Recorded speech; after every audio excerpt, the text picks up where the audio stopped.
Hello everyone, কেমন আছেন? Comment করে জানাবেন কিন্তু আপনারা কেমন আছেন। আচ্ছা, আমি আপনাদের জন্য আজকে ফ্যাক্স এক্স কপ ড্রামাটি নিয়ে এসেছি। এটা হচ্ছে সিজন 2। সিজন 1 কিন্তু আমি এক্সপ্লেইন করেছিলাম, তাই আমি সিজন 2 টাও আজ এক্সপ্লেইন করে দিব।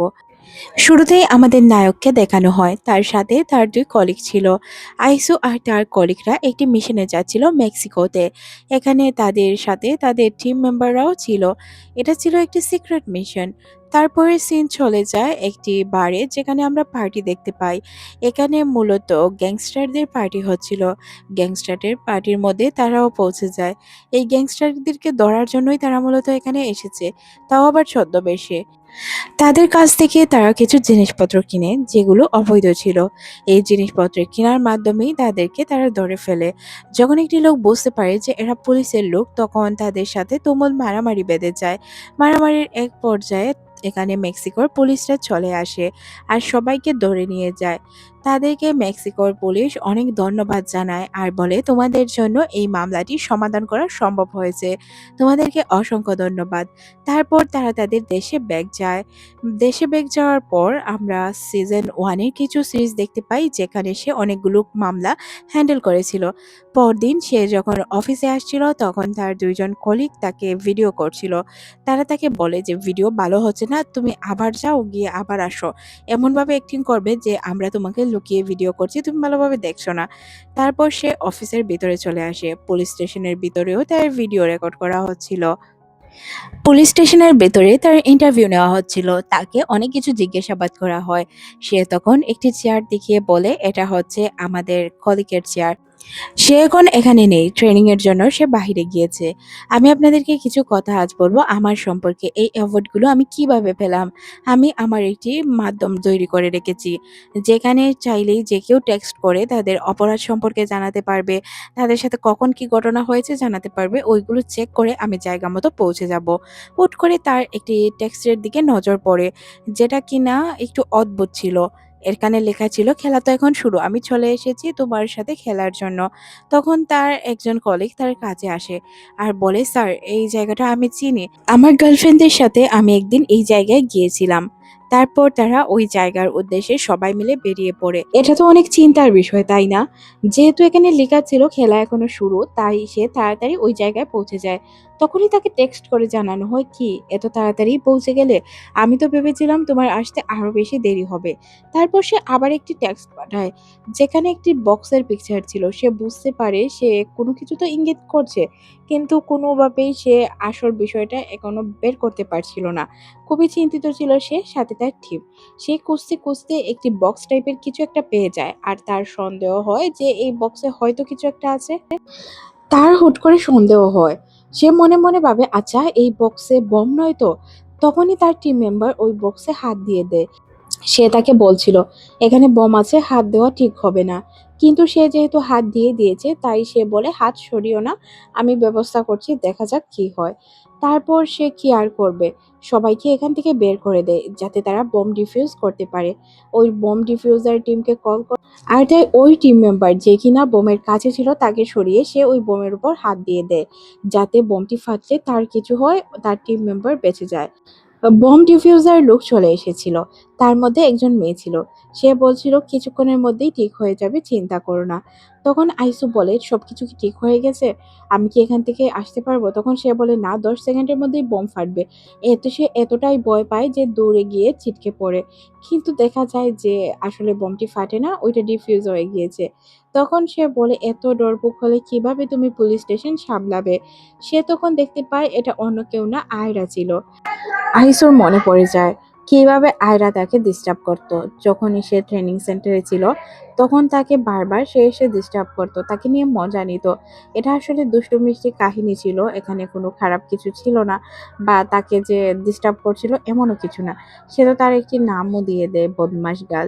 তাছাড়াও তার সাথে তার সম্পর্ক আহামরি ভালো ছিল না, আবার খারাপও ছিল না, মানে দুষ্টু মিষ্টি একটা সম্পর্ক ছিল আর কি। এদিকে আমাদের দেখানো হয় তার টিম মেম্বারদের, যারা কিনা তার ওই ভিডিওটা এডিট করছিল, যেটা বম ডিফিউজারের ছিল। এখানে সে কিছুটা অদ্ভুত আচরণ করছিল, এইগুলো দেখে ডিআইজি আর তাদের অন্য একজন অফিসার মিলে হাসাহাসি করছিল। বলছিল সে অনেক ভালো কাজ করছে, কিন্তু এই ইডিয়েটের মতো কাজ কেন করলো, পা চড়াচড়ি দেখে মনে হচ্ছে যে সে আসলে এত অভিজ্ঞ না, এই টাইপের কিছু। ডিআইজির সাথে যে অফিসারটি বসেছিল তার নাম ছিল পার্ক। উনি বলেন যে আপনি তার সম্পর্কে তো তেমন কিছু জানেন না, অতীতে সে অনেক বড় বড় মামলা হ্যান্ডেল করেছে একাই, সে অনেক ভালো কাজ করে। তখন সে বলে যে তার তো ফ্যামিলি পুরা বাহিরে থাকে, সে কেন বাহিরে যাচ্ছে না? তখন সে জানায় আমিও জানি না। তারপর সে তার অফিসে আসে, দেখতে পায় তাকে নিয়ে সবাই মজা নিচ্ছে, মানে তার আচরণগুলো খেয়াল করছে। তার বাবা তাকে বলে তোমার যদি কোনো কিছুর প্রয়োজন হয় তাহলে আমাকে অবশ্যই কল করো। এদিকে সে যখন অফিসে আসে তখন তার পুরো কলিগ টিমকে ডেকে নিয়ে আসে আর জিজ্ঞাসা করে এই কাজটি কে করেছে।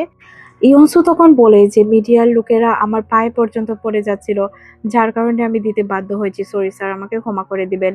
তখনই এখানে এন্ট্রি হয় আয়রার। আয়রা এখানে ইন্সপেক্টর হয়ে এসেছে। আয়রাকে দেখে আমাদের ইনসুর অবস্থা খারাপ হয়ে যায়, কারণ সে তাকে একদমই পছন্দ করতো না, বা তার সাথে তার একটু বিপরীত টাইপের সম্পর্ক ছিল। সেই মামলাটি নিয়ে কথা বলছিল। বোমটি এতটাও পাওয়ারফুল ছিল না, যদি পাওয়ারফুল হতো তাহলে এতক্ষণে আমরা ডিফিউজ করতে পারতাম না। আচ্ছা যাই হোক, আমরা যেহেতু সময় মতো পৌঁছে গিয়েছি আর ডিফিউজ করতে পেরেছি, এটাই বেশি। তাছাড়াও তোমার উচিত নয় যে কোনো কিছুতে হাত দেওয়া। অপরাধী তোমাকে অনেকভাবেই বোঝানোর চেষ্টা করেছে, কিন্তু তুমি আসলে বুঝতে পারোনি, এটা তোমার গাফলতি, তাদের কিছু নয়। আচ্ছা বুঝতে পারোনি, এইসব বাদ দাও, নেক্সট টাইম থেকে তুমি মনোযোগ দিয়ে কাজ করবে, তাহলে আশা করি সবকিছু বুঝতে পারবে আর ঠিকঠাক ভাবে কাজও করতে পারবে। আইসু গিয়ে জিয়ানকে বলে তুমি আমার যে ভিডিওটি করেছিলে বা পাবলিক করেছো ওই ভিডিওগুলো ডিলিট করে দিও, কারণ আমার ভিডিও একদমই ভালো লাগে না। এই টাইপের ভিডিও আমার পছন্দ নয়। সবাই আমাকে নিয়ে কিন্তু মজা নিয়েছে, কেউ ভালোভাবে নেয়নি। সে তখন আচ্ছা বলে এখান থেকে চলে যায়। অন্যদিকে আমরা আয়রা এবং পার্ককে দেখতে পাই। তারা বসে বসে গল্প করছিল। আয়রাকে পার্ক বলে তোমার দিনকাল কেমন যাচ্ছে? তখন আয়রা বলে ভালোই যাচ্ছে, আমার মনে হয় ভালোভাবে কাজ করতে পারবো। তখন সে তাকে বলে যে এদিকে আইসুর কাছে একটি পার্টির ইনভিটেশন আসে। পার্টিতে তাকে ইনভাইট করা হয়। তাছাড়া আইসুর কিছুটা সন্দেহ হয়, কারণ বোম নিয়ে যে সে কাজটি করছিল ওইটা তো এখন পর্যন্ত সে সমাধান করতে পারেনি। তাই সিদ্ধান্ত নেয় এই পার্টিতে যাবে। এই পার্টিতে যদি কোনো গন্ডগোল হয় তাহলে এটা তার উপর গিয়ে পড়তে পারে। তখন আমরা দেখতে পাই এখানে আয়রা চলে আসে আর সে বলে এই মামলাটি এখন সে দেখবে, সে যাতে এই মামলা থেকে দূরে থাকে। আইসু বলে আমি এখন ট্রেনিং সেন্টারে নেই, আমি ট্রেনিং অবস্থায়ও নেই, তুমি কেন আমার পিছনে পড়ে আছো? আমার পিছন ছাড়ো, আমাকে ডিস্টার্ব করা বন্ধ করো। তুমি কি সবসময় সময় খুঁজে থাকো যে আমাকে কখন অপমান করা যায়? তখন সে বলে আমি কি তোমাকে অপমান করেছি? সে কিছু উত্তর না দিয়েই ওই পার্টিতে চলে যায়। পার্টিতে যাওয়ার পর আমরা দেখতে পাই এখানে আয়রাও পৌঁছে যায়। আয়রাকে এমন ড্রেস আপে দেখে সে বলে এই ড্রেস পরে তোমাকে পার্টিতে আসতে কে বলেছিল? তখন সে বলে কি হয়েছে, ড্রেসে খারাপ কি আছে? তখন সে লোক ডেকে বলে যে এখান থেকে যাতে তাকে বের করে দেওয়া হয়। গাড়িতে এসে সে তার লাগেজ খোলে আর কিছু কাপড় দেখতে থাকে। অন্যদিকে আমরা আমাদের নায়ককে দেখতে পাই যে কিনা কারোর সাথে কথা বলছিল। তার ফোনে তো বারবার টেক্সট আসছিল যে বোমের বিষয়ে তাকে বলা হচ্ছিল, বক্স টাইপের কিছু একটা বোঝানো হচ্ছিল। আয়রা এসে বারবার চারদিক খেয়াল করছিল। তার নজর হুট করে একটি বক্সের দিকে পড়ে। বক্সের দিকে পড়ার সাথে সাথেই বক্সটি ফেটে যায়। আয়রাকে সে সেভ করে। চোখের সাইড দিয়ে কিছুটা কেটে যায়। ওই যে লোকটি যে কিনা বোম রেখেছিল সে তাকে টেক্সট করে জানায় যে কেমন দিলাম, তোমার ভাগ্য ভালো যে আজ তুমি বেঁচে গিয়েছো, নেক্সট টাইম তুমি কিন্তু বাঁচতে পারবে না। এই বিষয়গুলো নিয়ে সে বারবার চিন্তা করছিল কিভাবে কি হলো, বা এমন ঘটনা হওয়ার কথা ছিল না, কেনই বা এমন ঘটনা ঘটলো তার সাথে। আয়রা আসে আইসুর সাথে কথা বলতে। সে আসলে তার সাথে কথা বলার চেষ্টা করছিল, কিন্তু আইসু বলে তুমি এখান থেকে চলে যাও, আমি তোমার সাথে কথা বলতে চাই না। সে বলে আচ্ছা তুমি এখান থেকে যাও, আমি তার সাথে একা কথা বলবো। তার সাথে থাকা অন্য একটি লোককে সে এখান থেকে পাঠিয়ে দেয়। তারপর সে জিজ্ঞাসা করে তোমার সন্দেহ কাকে হচ্ছে, তুমি এটা আমাদের বলো। সিসিটিভি ফুটেজ দেখে একটি লোককে দেখতে পায় যে কিনা ওই জায়গায় কিছু একটা রাখছিল বক্স টাইপের। তারা সন্দেহের বশত ওই লোকটিকে খুঁজে বের করে। লোকটির নাম ছিল লিনসু। লিনসুকে তারা খোঁজার জন্য যায় আর আইসু অনেক বেশি চিন্তিত ছিল।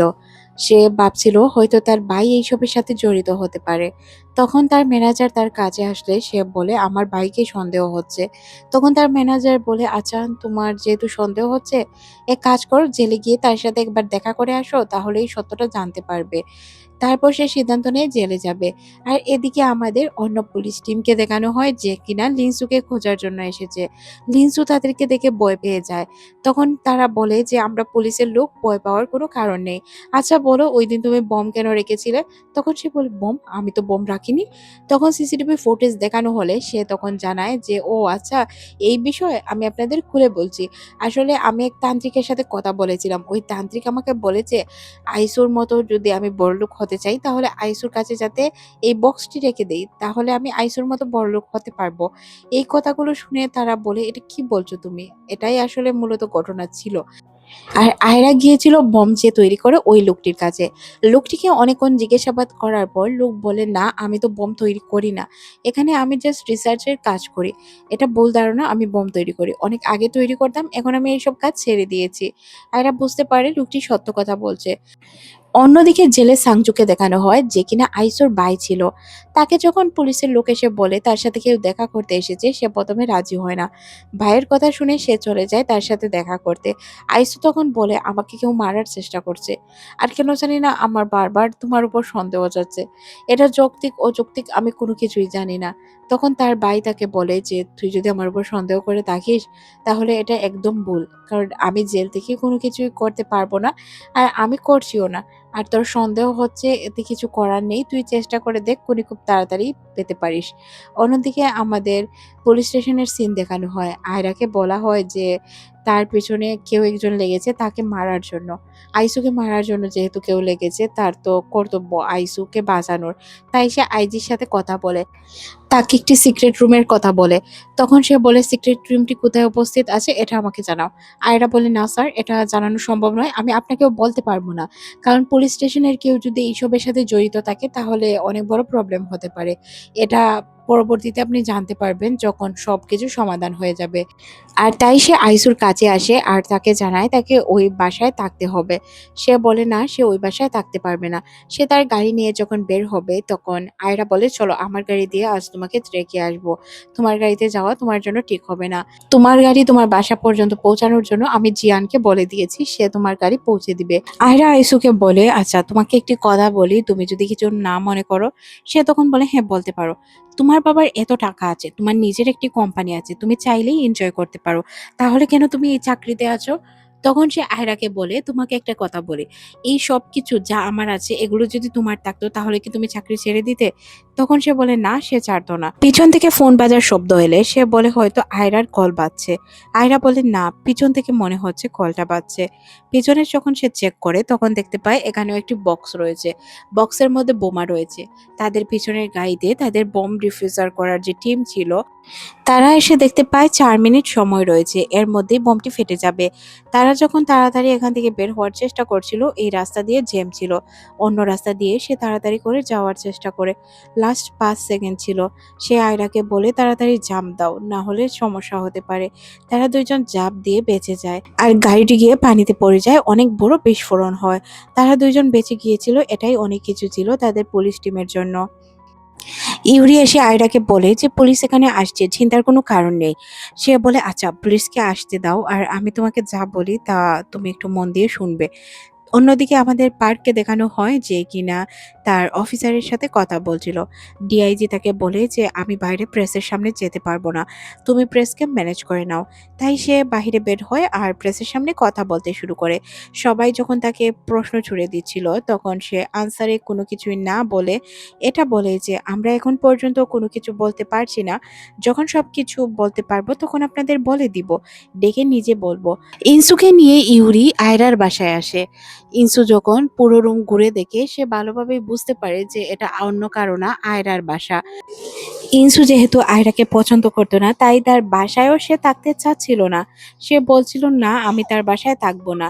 তখন তার সাথে ইউরি তাকে বোঝায় যে দেখো এখানে থাকাটা তোমার জন্য অনেক জরুরি, এই বাসাটা সবচেয়ে সেফ তোমার জন্য।